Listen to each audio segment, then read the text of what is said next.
Denis on the left playing a pretty straightforward build of Mardu mid-range. Very similar to the build we just had on camera last round. The deck has been kind of out in force here this weekend. Yep. We got some lands to start. Nomad Outpost, excuse me, on one side of things. And then we have ourselves a Bloodfell Caves on the other here for Samuel.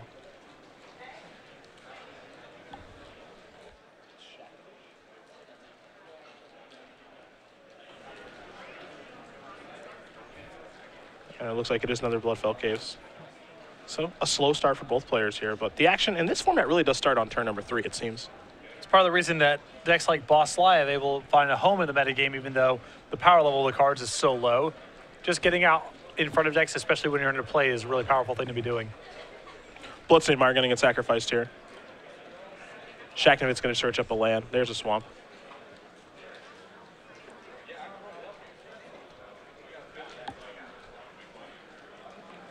We'll see what the turn 3 is going to bring to the table. As oftentimes, that's when the fun gets started here in this format. Perhaps a Goblin Rabblemaster? Yes. A Goblin token incoming here as well. And now it is time to attack for 1. So McGinnis is going to go down to 21. So he's gained a little bit of life from his land so far. See if our Minotaurs player can get going. Well, the real question is there any tribal synergy here that Samuel can put together that's better than just casting a bunch of good stuff? Take a little look-ski-poo here. This is going to happen a lot, I think, for Denis. That is our Ragemonger. And there's a Gnarled Scarhide. So basically all the really cheap ones without colorless mana and the mana cost, they become freebies. It's weird because you don't ever see, normally the cost reduction is by colorless mana, yeah, and not actual colored mana. You don't see that very often, but with Ragemonger, it's actual colored mana. So the 2/3 comes down, now Gnarled Scarhide comes down with it. Magma Jet's going to take care of that thing. Time for a little scry action here. But if there's no follow-up removal spell here on the Ragemonger, Samuel may have an explosive turn next turn. Yep. That's where things can get a little scary. One on top, one on bottom. Uh-oh. Looks like it might be a Chain to the Rocks. Yes, sir. Get that thing out of the way. Rabblemaster's looking to get a little wild out here. There's another Goblin token. And here is your attack for 1, 2, 3, 4, 5, 6 points of damage. McGinnis will draw.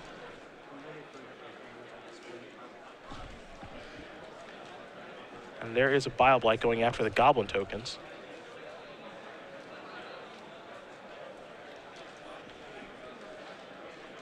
So that play seemed really preemptive here unless he has some way to follow up and kill this Goblin, which I do not believe he does. Yeah, I don't think that's the case. Just going to pass the turn back after Bile-Blight. I would rather kill the Rabblemaster in that instance instead of the tokens. Temple of Triumph going to come down here for Shaknovich.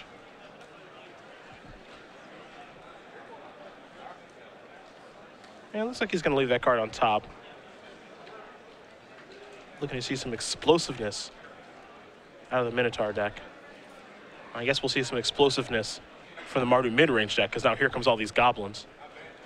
This is another attack for 6.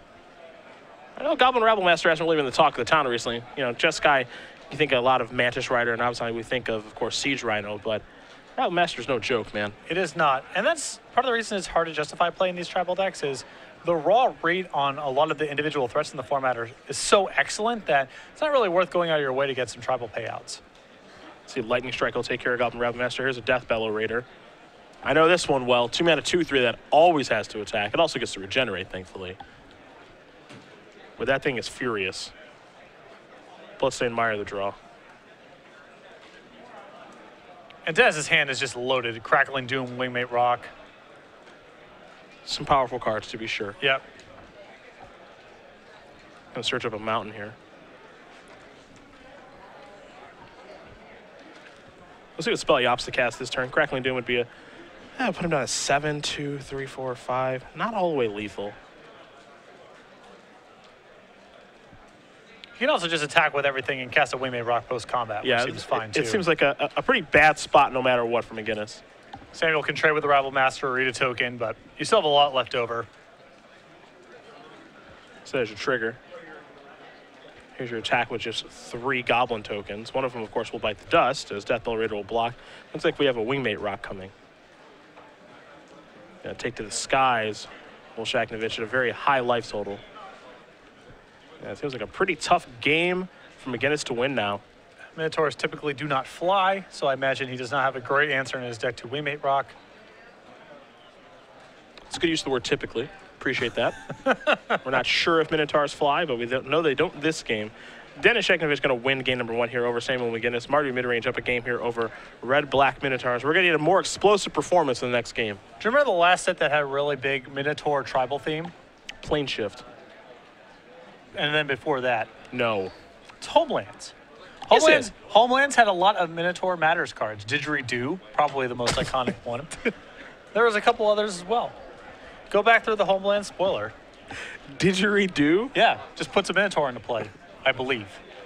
Nice. It's like you get to show and tell in a Minotaur. Nice. That's really good. But back then it was all Anima Shamans and Heirloom Minotaur, so it wasn't really that big of a discount. It's more of an honest game then. Too honest. Yeah, Magic was more honest back then. Take a look at the sideboard here. A lot of one-ofs here. One Utterin, an Obelisk Verd, a Whip of Erebos. Also have a Guild, a Feroce, a Feldhide Petrifier, 4 copies of Flayed Conflagration, 3 copies of Fanatic of Mogus, and an Anger of the Gods. What do we like here? Faded Conflagration, good removal spell here, kills everything. I like it a lot here. Besides that, I'm surprised that the Obelisk is just not in the main deck. I am a little surprised by that as well. Especially since you have things like, Death Bell Raiders where you don't want to be attacking with them every single turn. Convoke synergizes very nice with those kind of creatures. So I would bring it in because I think it's just sweet. And then besides that, I guess the Guild is also just a pretty good removal spell. What do we see on your side? 2 copies of Utterend, a Chandra Pyromancer, a Wingmate Rock, and Elspeth Sun's Champion. 3 copies of Anger of the Gods, 2 in Hostilities, 2 Glare of Heresy, 3 Read the Bones, Anger of the Gods, and Hostilities, the Elspeth, and the Wingmate Rock. 2 copies of Utterend all seem excellent here. I don't know if we can make room for all of this. Even though it was good that game, I would consider cutting Goblin Rabble Master because Samuel is going to have a lot of removal spells, most likely. And I would just want to play a removal into huge threats kind of game plan, which I don't think Samuel's that well equipped to handle. Well, as we do shuffle for game number 2 here, we will talk about our 2015 Invitational schedule. It would look pretty familiar to you guys at home. Yep, we are replacing Charlotte with Richmond as the Season 1 Invitational, and then our same 3 venues in order, Columbus, New Jersey, and then Seattle to round out the year. Dates already announced. Looking forward to it. Me too. Should be fun. We'll stop in Richmond instead of Charlotte, as you did mention. The rest stays the same. We'll be at the Origin Game Fair for Columbus. We'll, of course, go to New Jersey for a fire alarm and some rain in Seattle. We'll be perfect. Cannot wait. Next year, 2015 Open Series is not going anywhere. Look, StarCityGames.com/invitational schedule for more information. All right, Minotaurs, here's what I need. Come on, I need Samuel. a good start. Let's get a gnarled Scarhide out the door. Let's get this party rocking and rolling. That's what I need. A little bit better timing with the removal spells, too. I think the Rabble Master might have been a little bit easier for Samuel to contain that game if he timed some things differently. Because his deck doesn't really care that much about a bunch of 1/1 tokens, so... He can beat those deck full of 2/3s? Exactly. If he just focuses his energy on keeping the Rabble Master off the table, I think Samuel's got a good shot. Is there a reason that Minotaurs are 2/3s? Well, there's the historical precedent set by Heirloom Minotaur, which is iconic. Okay. I think that's the big reason. They're all 2/3s. We have I have a saying in game design, the first time it's a mistake, then it's precedent. The first time you do something, it's just for random reasons, and then that random reason gets quoted as justification to do a million different things for the next 20 years. Like Heirloom Minotaur sets the stage for Minotaurs being 2/3s. Oh, look at that guy. Look at that miser. Setting the stage for future Minotaurs. Here's a gnarled Scarhide. Good start. One of my favorite pieces of Magic art from my favorite Magic artist. It's drawn by who? Anson Maddox. Wow, look at you. Elvish Archers from early on in the day, also one of my favorite art pieces. Scarhide in for 2 here. Shaknovich going to go down to 18. Yeah! There we go. Got a little something going. Lightning Strike. What is this? Aha. It's the Ragefire Shaman. It is the Shaman. Going to pump up the jam. No, we're not. Oh, boo. Lightning Strike take care of that. But 2 more damage coming across. Rage Blood, excuse me. Shaknovich going to go down to 16 now. Yeah, that guy pumps up the jam on other Minotaurs and gives them trample. One of the payouts for playing this kind of deck. Probably the payout. This is in the Rage Bonker. Yep. Nomad Outpost the play. See a Hero's Downfall to draw. Another attack for 2. Is there a removal spell here? It looks like a Lightning Strike going after the Scarhide. McGinnis with any creature to follow up with. It's got a lot of removal. He's just going to pass the turn back. See a couple copies of Lightning Strike and a Hero's Downfall in the grip. I think a Kragma Warcaller as well. That's definitely a payout. That's one of them too. Yeah. Synergizes very nicely with the Rage Monger. Bloodstained Mire going to get sacrificed. Dennis is going to go down to 15 now. It'll be a mountain that he does search up.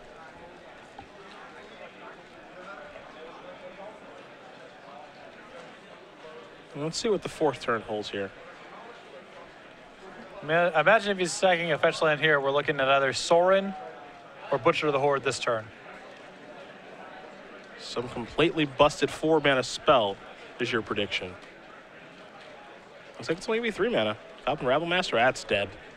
I don't think so. Not after last game. That's the threat that I think Samuel can definitely handle here. There's a Rage Oh, Monger. yeah. Next turn might be good. He's got the Warcaller in the grip for next turn. There's a mountain. Let's see what this is. Maybe a removal spell? Yeah, Lightning Strike's going to take care of that. And a Rabble Master to follow up. There's an attack for 1. I think Dennis has correctly identified that his game plan here is just prevent Samuel from getting any sort of Lord into play.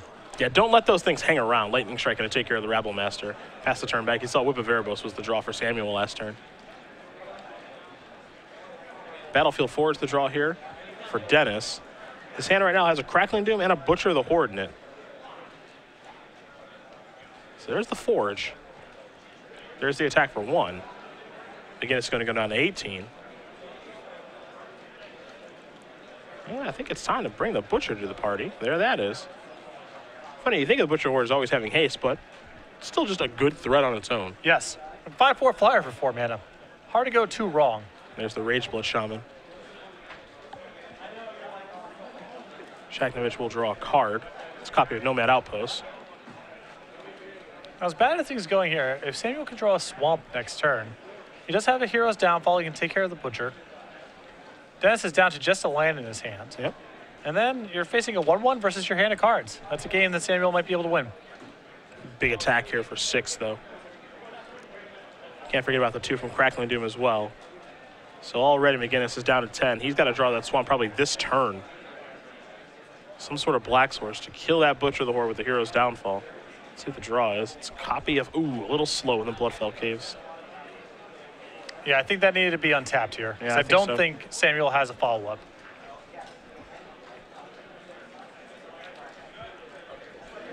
We'll see if Shaknovich is able to draw anything this turn.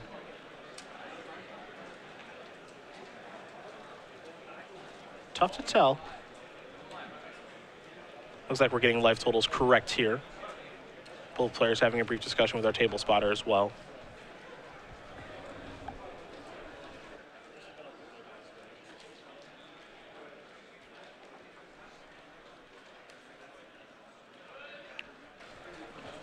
So when we do have this taken care of for you guys, of course we'll let you know. Yep. But it is important to have life totals correct in all games. So looks like we are good to go. It looks like a mountain was the draw. Here's an attack yet again. 6 points of damage are going to come through. Take a draw here. Down to 4, you see Whip of Erebos. Hero's Downfall is going to go after the Butcher, I imagine. Yep, that's going to take care of that. Dennis still with just lands in hand. I mean, if he misses some draws here, it's another land. Temple, take a look at the top card. Chain of the Rocks is going to go to the bottom. Push it down to 3. Pretty greedy there from Dennis, looking for a threat card to finish off the game, but Chain of the Rocks seems like it's just solid all the time against Samuel's deck. There is the Rageblood Shaman. Pass the turn back. Here's the test. If Dennis draws a land here, we got a game. Looks like there's Nomad Outpost. That's going to come into play tapped. Quickly untapping and drawing. The Caves is going to bring him up to 4. That's out of Lightning Strike range. Getting a little momentum going. Yep. It feels like it's time for a Whip of Erebos. Oh, yeah. Are we attacking? We are not. We're playing D. I think he's got to get an attack there. Butcher the Horde comes off the top of the deck. Oh, man. Had he attacked, he'd be up to 6. Yep, and then the Butcher's not lethal. Yep. I think he had another downfall in his hands. Yeah, he did. We got a game going at that point. But a Butcher the Horde is going to get the job done, and Denis Shaknovich is going to win this match over Samuel McGinnis 2-0. Minotaurs picks up its first loss. The upside there of attacking is so high because you're holding back on defense there. The only way that Denis is going to be initiating attack there, he's killing you most likely. And you get to pick up 2 life versus the 1 you take on the way back. Yep. So I think that's pretty much a spot where